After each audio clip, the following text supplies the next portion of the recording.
భూమికి కొన్ని కోట్ల కిలోమీటర్ల దూరంలో ఉన్న మార్స్ గ్రహం పైకి మనుషుల్ని పంపాలని ఎప్పటి నుండో అగ్రదేశాలు ప్రయత్నిస్తున్నాయి. Space X, NASA, Chinese space administration వంటి స్పేస్ ఏజెన్సీస్ వచ్చే 5 సంవత్సరాలలో మనుషుల్ని మార్స్ పైకి పంపుతామని స్టేట్మెంట్ ఇచ్చాయి.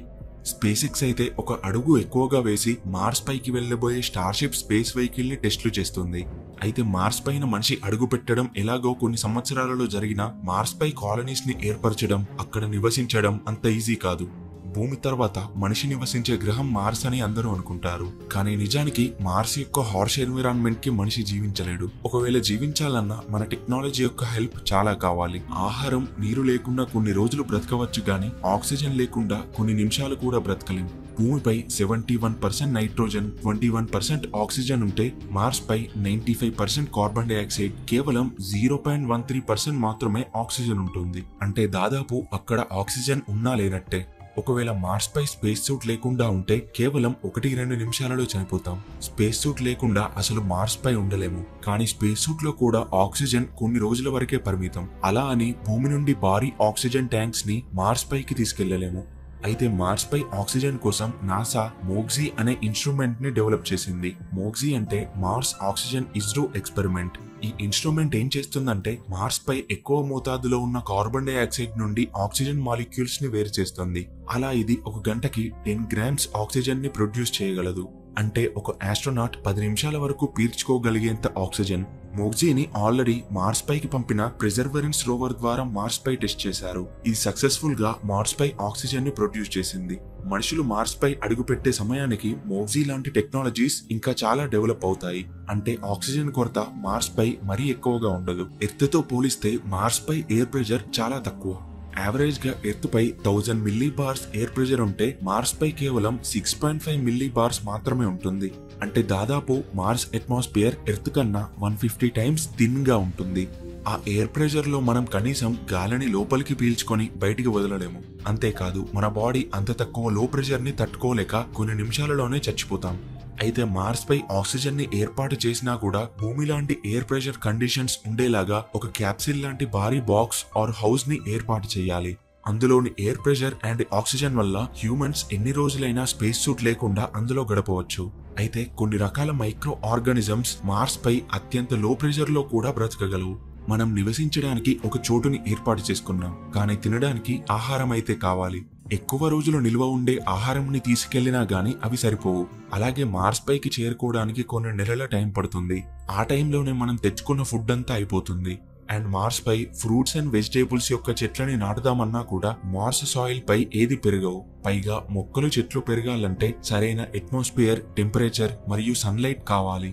సో వీటన్నింటినీ బ్యాలెన్స్ చేసేలాగా ఫుడ్ కోసం కూడా కంట్రోల్డ్ ఎన్విరాన్మెంట్ లో ఉండే క్యాప్సెల్ ఆర్ హౌస్ ని నిర్మించి అందులోనే చెట్లను పెంచాలి. కానీ అందులో అన్ని రకాల చెట్లు పెరగవు. అయితే ఇలాంటి ప్రాసెస్ కి కొంచెం సిమిలర్ గా ఆల్రెడీ మనం భూమిపైన కూడా చాలా చోట్ల చేస్తున్నాం. ఫుడ్ ఎలాగో వచ్చింది, ఇక వాటర్. మార్స్ పై వాటర్ ని సృష్టించడం పెద్ద పనేమీ కాదు. ఎందుకంటే మార్స్ పైన చాలా చోట్ల వాటర్ ఉంది, కానీ అది ఐస్ రూపంలో ఉంది. మార్స్ పోలార్ క్యాప్స్ దగ్గరైతే సముద్రాలు ఏర్పడేంత వాటర్ ఐస్ రూపంలో ఉంది. సో మనం చేయవలసిందల్లా ఆ ఐస్ ని కరిగించి వాటర్ లా చేసి దానిని ప్యూరిఫై చేసుకొని యూజ్ చేయడమే. మార్స్ పై వాటర్ కి మరొక విధానం కూడా ఉంది. మార్స్ సాయిల్ లో కొద్ది మొత్తంలో వాటర్ ఉంది. సాయిల్ లోని వాటర్ ని కొన్ని పద్ధతుల ద్వారా ఎక్స్ట్రాక్ట్ చేసేలా శాస్త్రవేత్తలు ప్రయత్నిస్తున్నారు. వాటర్ కేవలం మనం తాగడానికే కాకుండా చెట్లను పెంచడానికి, మార్స్ హ్యాబిటబుల్ ప్లానెట్ లాగా మార్చడానికి కూడా ఉపయోగపడుతుంది. మార్స్ పై చాలా తిన్న అట్మాస్ఫియరే కాకుండా మార్స్ మ్యాగ్నెటిక్ ఫీల్డ్ కూడా చాలా వీక్ ఉంటుంది. దీనివల్ల సన్ నుండి నిరంతరం రేడియేషన్ మార్స్ ని తాకుతుంది. ఇది మార్స్ పై జీవించడానికి చాలా ప్రమాదకరం. దీనికోసం మార్స్ కి మ్యాగ్నెటిక్ ఫీల్డ్ ని సృష్టించలేం. కానీ మనుషులు నివసించే క్యాప్సెల్స్ మరియు హౌసెస్ నేలపై కాకుండా నేలకి కొన్ని ఫీట్స్ లోతులో ఉంటే మార్స్ సర్ఫేస్ ఆ రేడియేషన్ ని క్యాప్సెల్ వరకు రాకుండా చూసుకుంటుంది. ఒకవేళ నేలపై హౌసెస్ ని ఏర్పరిచినా అవి రేడియేషన్ ని చాలా సంవత్సరాలు తట్టుకునేలాగా కొద్దిపాటి నేచురల్ సన్లైట్ లోపలికి వచ్చేలాగా ఉండాలి. అలాగే నివసించే క్లోజ్డ్ హౌసెస్ లైట్ వెయిట్ గా ఉంటే వాటిని ఒక ప్లేస్ నుండి మరో ప్లేస్ కి ట్రాన్స్ఫర్ చేయడానికి, వివిధ ప్లేసెస్ కి వెళ్లి అక్కడ నివసించడానికి వీలుగా ఉంటుంది. శాస్త్రవేత్తలు ఇలాంటి లైట్ వెయిట్ హ్యాబిటేట్స్ పై కూడా పనులు జరుపుతున్నారు. ఇదంతా బానే ఉంది. మార్స్ పై ఏ పనులు జరగాలన్నా ఎనర్జీ కావాలి, లైక్ ఎలక్ట్రిసిటీ. అక్కడ ట్రాన్స్పోర్టేషన్ చేయడానికి, ఫుడ్ ని ఏర్పరచడానికి, ఆక్సిజన్ ని ఏర్పరచడానికి, ఇలా ఏ పని జరగాలన్నా మిషన్స్ రన్ అవ్వాలి. దానికి ఎనర్జీ అందాలి, ఫ్యూల్ కావాలి. సోలార్ ఎనర్జీని ఉపయోగించుకోవచ్చు, కానీ ఎర్త్ కన్నా మార్స్ పై సన్లైట్ చాలా తక్కువగా పడుతుంది. అలాగే మార్స్ ఈక్వేటర్ దగ్గర సమ్మర్లోనే 20 డిగ్రీస్ కన్నా టెంపరేచర్ పెరగదు. ఇక రాత్రి టైంలో -80 డిగ్రీస్ సెల్సియస్ వరకు ఉంటుంది.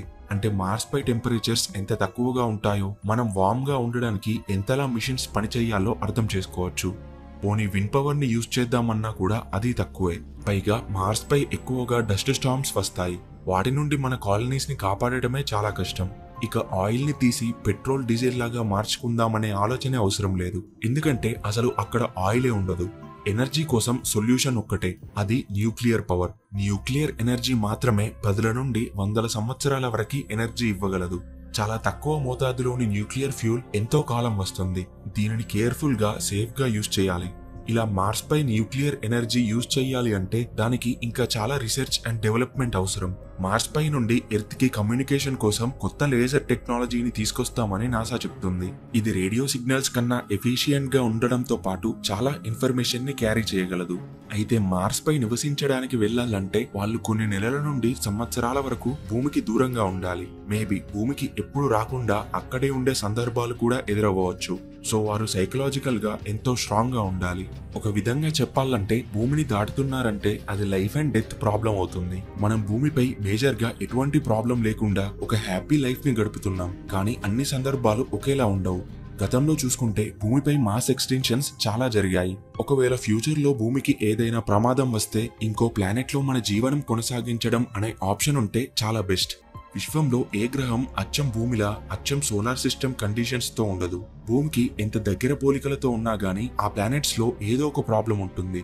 అలా హాబిటబుల్ ప్లానెట్స్ ని మనం జీవించేలా చేసుకోవాలంటే మన మొదటి ప్రయత్నం మార్స్ నుండే మొదలవ్వాలి.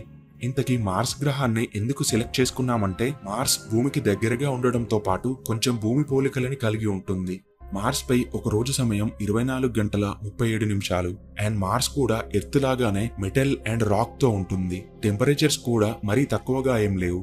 ఇంకా ముఖ్యంగా శాస్త్రవేత్తల అంచనా ప్రకారం గతంలో మార్స్ పై వాటర్ ఉంది. పాసిబుల్ గా లైఫ్ కూడా ఉంది అని భావిస్తున్నారు. కానీ మార్స్ కి ఉన్న వీక్ మ్యాగ్నెటిక్ ఫీల్డ్ వల్ల సోలార్ విండ్స్ కారణంగా మార్స్ స్లోగా ఇలా రెడ్ ప్లానెట్ లాగా అయింది.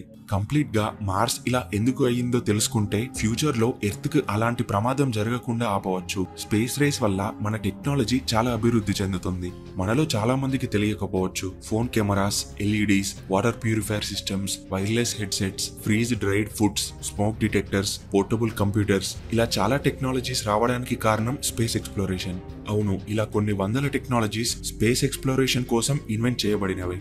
కానీ ప్రస్తుతం ఇలాంటివి చాలా వరకు మన డైలీ లైఫ్ లో భాగమయ్యాయి. భూమిపై ఉన్న పొల్యూషన్ కారణంగా స్పేస్ చాలా చోట్ల కనబడదు. ఈ ఎక్స్ప్లోరేషన్స్ వల్ల చాలా మంది స్పేస్ వ్యూని ఎంజాయ్ చేయొచ్చు.